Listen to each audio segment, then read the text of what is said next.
जय माता दी। आप सभी का बहुत बहुत स्वागत है। आज हम बात करेंगे तुलसी विवाह के बारे में। तुलसी विवाह जैसा कि हम सभी को पता है कार्तिक मास में मनाया जाता है। जब एकादशी को प्रभु जी 4 महीने की योग निद्रा से जगते हैं, जो चतुर्मास हमारा समाप्त होता है एकादशी को, अगले दिन तुलसी और शालिग्राम का विवाह होता है। इसलिए हमको ऐसे समझना चाहिए कि तुलसी विवाह हम कार्तिक मास की द्वादशी को करते हैं।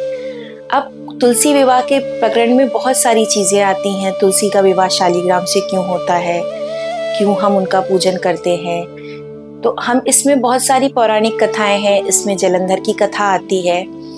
जलंधर नाम का एक असुर था जो शिव जी का ही अंश था, जैसे कि हम जानते हैं। तो जलंधर को कोई भी मार नहीं पा रहा था क्योंकि उनकी पत्नी तुलसी बहुत ही पतिव्रता थी। और तुलसी में हम जो उनका पतिव्रत है वो इसी तरह से समझते हैं ना कि आज भी आप तुलसी के पत्तों को देखिए, कितनी बीमारियों को खत्म करने का बोलते हैं ना, एक संजीवनी शक्ति है वो अपने आप में। तो माता रानी का जो ये रूप है बहुत ही पवित्र है। इनकी पवित्रता की वजह से ही कोई भी देवतागण इतना प्रताड़ित होने के बाद भी जलंधर को मार नहीं पा रहे थे। तो विष्णु जी ने छल से आकर जलंधर का रूप धारण करके तुलसा माँ का शील भंग किया। तो माता रानी को जब ये चीज का पता चला, उस शील भंग करने के कारण ही सभी देवता, क्योंकि माँ का पातिव्रत धर्म भंग हुआ था, विष्णु जी ने छल से जलंधर का रूप धारण करके माता रानी के शील को भंग किया। इसकी वजह से ही उन्होंने क्रोध में आकर विष्णु जी को शालिग्राम बनने का श्राप दिया। इसके बाद ही सभी देवता जलंधर का वध करने में समर्थ हो पाए। जलंधर का वध भगवान शिव ने किया, इसीलिए बोलते हैं शिव ने क्रोधवश उन्हें भी श्राप दिया कि आपके पूजन में तुलसी का कभी भी समावेश नहीं होगा। इसके बाद जब एक कथा और भी जो आती है, शिव महापुराण में पढ़ी जाती है कि जब विष्णु जी ने इनका शील भंग किया, इन्हें श्राप भी मिल गया, तुलसा जी ने अपना शरीर भस्म कर दिया, लेकिन उसके बाद भी विष्णु जी का इनसे अनुराग खत्म नहीं हो रहा था। तो भगवान जी का जो वो बोलते हैं ना, वो भी अब उनका मन कहीं नहीं लग रहा था। वो भी जैसे शिव जी की अवस्था हो गई थी सतीदाह के बाद, वो उनका बोलते हैं ना, वो उदासीन अवस्था में पहुंच गए थे। वही सेम अवस्था भगवान विष्णु की भी आ गई थी जब तुलसा ने अपना शरीर भस्म कर लिया था। तो शिव सभी ने प्रार्थना करी जाके माँ पार्वती के पास कि माता रानी, इस तरह से तो सृष्टि संचालन कार्य में बाधा पड़ेगी। विष्णु जी अब बिल्कुल उदासीन अवस्था में पहुंच चुके हैं।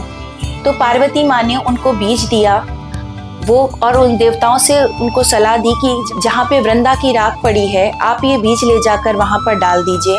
उस माता रानी के ने जो बीज दिया था पार्वती मैया ने, जब वो बीज उस राख में डाला गया तो उसी से तुलसी जी का अवतरण हुआ।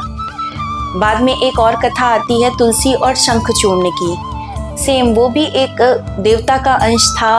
वो भी जैसे जलंधर की कथा आती है, उसको भी मारने के लिए भगवान ने बहुत प्रयास किया लेकिन नहीं कर पा रहे थे। तुलसी फिर जब उसी रूप में आई तो तुलसी का पतिव्रत धर्म के कारण शंखचूर्ण का भी वध करना मुश्किल था। इस रूप में भी उनका वध करने के लिए भगवान ने वही पूरा उस कथा को दोहराया। माता रानी को जलंधर शंखचूर्ण का वध हुआ। इसमें हम शंख जो उत्पत्ति है उसका भी भगवान शिव ने शंखचूर्ण का वध करने के बाद उसकी जो अस्थियां थी उसको समुद्र में फेंका, तो इसी से शंख की उत्पत्ति होती है। इसीलिए कहते हैं हमें अपने मंदिर में भी हम जहाँ शंख रखते हैं, हमें उसके ऊपर तुलसी सदैव रखनी चाहिए, क्योंकि तुलसी जो है वो शंखचूर्ण की या शंख की भी पत्नी मानी गई है।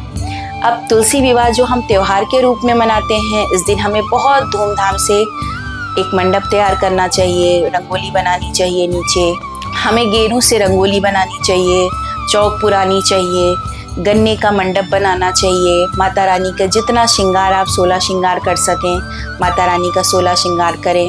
आप कन्यादान करें माता रानी का विष्णु जी के साथ।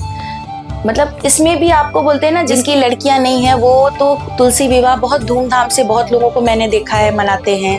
एक कन्यादान का फल मिलता है आपको। आप विष्णु जी के रूप में शालिग्राम को लड़के के रूप में पूजिए, आप तुलसी मैया को कन्या के रूप में पूजिए, धूमधाम से उनका विवाह करिए, अनंत फल की प्राप्ति है। आप सभी को तुलसी विवाह की बहुत बहुत शुभकामनाएं। तुलसी मैया सबको सुहाग दे, सबका सुहाग अमर रखें। इसी मनोकामना के साथ मैं आप सबको तुलसी विवाह की बहुत बहुत शुभकामनाएं देती हूँ। जय माता दी।